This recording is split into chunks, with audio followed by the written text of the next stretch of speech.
توزيع مباراة الأهلي والزمالك لا تخلو من الندية، ولكن الأهلي يمتلك الأفضلية دائما ويدخل المباراة بشكل أقوى من الناحية الفنية والنفسية، خاصة مع الدعم الجماهيري.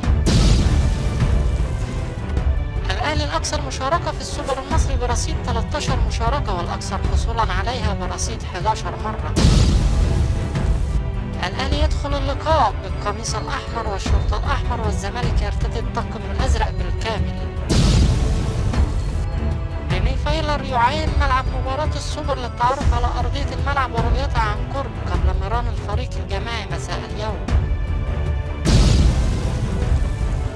ريني فايلر يعلن غياب رمضان صبحي عن مواجهة السوبر غدا لعدم الجاهزية.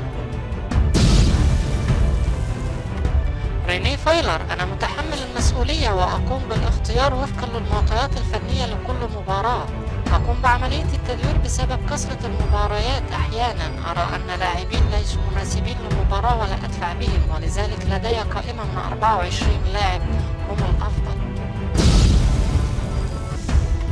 فايلر عن التشكيل: السوبر له حسابات خاصة، بالطبع لن أفصح لك عن التشكيل. سأختار أفضل 11 لاعب وأفضل 7 بدلاء. قراري يكون صعب لأنه قبل المباراة، أما الإعلام يتحدث لأنه شاهد المباراة وأحداثها. فايلر: مع احترامي لمدرب الزمالك، ولكنني لا أتعامل مع مدرب فقط ولا لاعبين فقط، فقد قمنا استعدادا جيدا للمباراة. ريني فايلر: لا يمكن مقارنة مباراة الماضي بالحاضر بين الأهلي والزمالك.